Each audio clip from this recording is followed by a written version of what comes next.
Chapter चल रहा था बच्चों फिनोल, जो कि हम बीएससी सेकेंड ईयर के लिए पढ़ रहे थे। पिछले वाले लेक्चर में हमने फिजिकल प्रॉपर्टीज़ ऑफ फिनोल को पढ़ा। आज हम पढ़ेंगे एसिडिक कैरेक्टर ऑफ फिनोल। अब देखो, सबसे पहले तो आपको यही पता होना चाहिए कि फिनोल एक एसिड है भी या नहीं है, ठीक है। और एसिड आप किसको जानते हैं कि जो भी H पॉजिटिव देगा वो एसिड होगा। हमें ये तो पता है फिनोल के पास H है, पर अब हमें ये देखना है क्या वो दे बीगा इस H को या नहीं देगा। और देने के बाद अगर वो स्टेबल हो जाता है तो बहुत अच्छी बात है, वो एसिड होगा। हम एक बात देखते हैं, मतलब हम कंपैरिजन करेंगे। एक तो कब, तब फिनोल H नहीं देता है, एक कब, तब फिनोल H को रिलीज़ कर देता है, ठीक है। अब देखिए, फिनोल की आपको स्ट्रक्चर बनानी है, रेजोनेटिंग स्ट्रक्चर आपको बनानी है। तो आपको ये पता होगा ये कौन सा इफेक्ट दिखाता है, प्लस R इफेक्ट, ठीक है। ये लोन पेयर यहाँ डोनेट किए जाएंगे और ये यहाँ पहुँच जाएंगे, ठीक है। जैसे आपको रेजोनेंस बनाते हो ना, सेम वैसे ही बनाना है। तो यहाँ डबल बॉन्ड आ गया और ऑक्सीजन पे आ गया पॉजिटिव, यहाँ आ गया H और ये आ गया यहाँ नेगेटिव चार्ज, क्योंकि इलेक्ट्रॉन यहाँ दिए गए हैं। वो तो आप सारी बना लेंगे, आपको सब रेजोनेटिंग स्ट्रक्चर बनानी आती है। मैं यहाँ पे एक बात क्लियर हम कर लेते हैं कि तब भी आप फिनोल की रेजोनेटिंग स्ट्रक्चर बनाते हैं तो यहाँ पे चार्ज सेपरेशन है।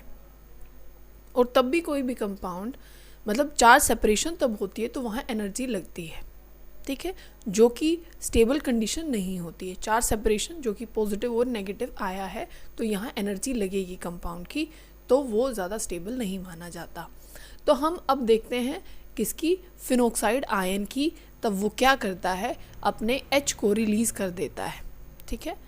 ये हम बना लेते हैं कि भाई उसने H को रिलीज़ कर दिया। जैसे ये फिनोल है, इसने H को रिलीज़ कर दिया तो ये बन गया है O नेगेटिव, H पॉजिटिव बाहर रिलीज़ कर दिया गया है। इसको बोलते हैं हम फिनोक्साइड आयन, ठीक है। क्या है, फिनोक्साइड आयन। अब देखो यहाँ क्या होगा, ये नेगेटिव चार्ज यहाँ ट्रांसफ़र किया गया है, नेगेटिव चार्ज यहाँ ट्रांसफ़र किया गया है और ये डबल बॉन्ड के इलेक्ट्रॉन यहाँ ट्रांसफ़र किए गए हैं। तो अब स्ट्रक्चर देखना, आपको पहली स्ट्रक्चर में कंफर्म हो जाएगा कि यहाँ जो फिनोल है उसको एसिड क्यों माना गया है। अब देखो कुछ ऐसा बना। क्या अब की बार ऑक्सीजन पे पॉजिटिव चार्ज आएगा? नहीं आएगा, क्योंकि नेगेटिव चार्ज था, नेगेटिव के इलेक्ट्रॉन यहाँ दिए गए तो नेगेटिव चार्ज था ना, उसको ट्रांसफ़र किया गया तो कोई चार्ज नहीं आने वाला है। और यहाँ आ गया है नेगेटिव, यहाँ सिर्फ एक ही चार्ज है और वहाँ दो चार्ज आ रहे थे और यहाँ एनर्जी लगती है, ठीक है ना। तो इसका मतलब कि ये H रिलीज़ करेगा और अपना क्या बनाएगा, फिनोक्साइड आयन, जो कि स्टेबल होता है। तो आप कह सकते हैं कि फिनोल एसिडिक नेचर शो करता है।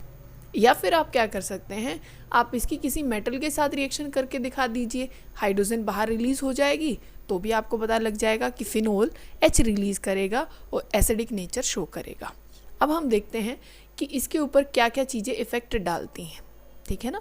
अब फिनोल में तब भी H रिलीज़ किया गया या किसी भी एसिड में H रिलीज़ किया गया तो यहाँ पे आया O नेगेटिव, नेगेटिव चार्ज आया है। आप सब जानते हैं नेगेटिव चार्ज को दो चीज़ें स्टेबलाइज करती हैं, या तो -I इफ़ेक्ट लगे या फिर इलेक्ट्रॉन विड्रॉइंग ग्रुप जुड़ा हो, ठीक है। जैसे, और एक चीज़ आपको ध्यान रखनी है बच्चों, जो हेलोजन्स होते हैं, हेलोजन जैसे फ्लोरीन हो गया, क्लोरीन हो गया, ब्रोमीन हो गया, आयोडीन हो गया, ये -I इफ़ेक्ट लगाते हैं। इनका जो देखो हर जगह वैसे तो R जो होता है, रेजोनेंस इफेक्ट जो होता है, वो डोमिनेटिंग होता है ओवर I इफेक्ट, ठीक है। पर हेलोजन्स में उल्टा होता है, यहाँ I इफेक्ट डोमिनेटिंग है कंपैरिजन टू R इफेक्ट के, रेजोनेंस के, ठीक है। एक्सेप्शन है यहाँ पे भी किस चीज़ का, फ्लोरीन का। फ्लोरीन में R इफेक्ट ही डोमिनेटिंग होगा और इन तीनों में किसको डोमिनेटिंग मानोगे, I इफेक्ट को, ठीक है। तो ये बात आपको ये दोनों समझ में आ, या तो विड्रॉइंग ग्रुप जैसे कि अब क्या करें, यहाँ पे हम NO2 ग्रुप जोड़ दें, ठीक है। क्या जोड़ दें, NO2 ग्रुप। तो और ये क्या है, फिनोल। तो ये 100% जो H देने के बाद जो नेगेटिव चार्ज आएगा उसको स्टेबल करेगा, क्योंकि ये विड्रॉइंग नेचर का है। और नेगेटिव चार्ज को संभालने के लिए हमें इलेक्ट्रोनेगेटिव ग्रुप, विड्रॉइंग ग्रुप ही चाहिए, है ना। बात समझ में आ गई।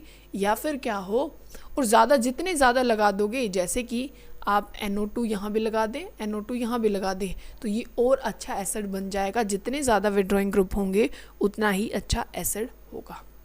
ठीक है, अब मान लीजिए कंपैरिजन आपको करना हो, एक तो आपके पास है फिनोल ही है और इसमें NO2 ग्रुप ऑर्थो पोजीशन पे जुड़ा है, एक उसमें किस पे जुड़ा है, पैरा पे, और एक में जुड़ा है मेटा पोजीशन पे। ठीक है, तो आपको कंपेयर करनी है चीज़ें कि कैसे कैसे आपको एसिडिक कैरेक्टर को चेक करना है। ठीक है, और एक में किस पे जोड़ लेना है, आपको पैरा पोजीशन पे लगा लेना है, यहाँ NO2 सॉरी। ठीक है, NO2 और यहाँ क्या लगाना है, OH।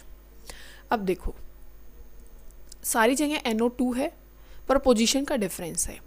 NO2 minus I effect भी शो करता है। ठीक है, और माइनस R इफेक्ट भी, मतलब खींचने का काम करेगा, विड्रॉइंग नेचर है। आप सब जानते हैं मेटा पोजीशन पे कोई भी इफेक्ट नहीं लगता है। ठीक है, क्योंकि वहाँ चार्ज आता ही नहीं है तो वो बैलेंस नहीं कर सकता।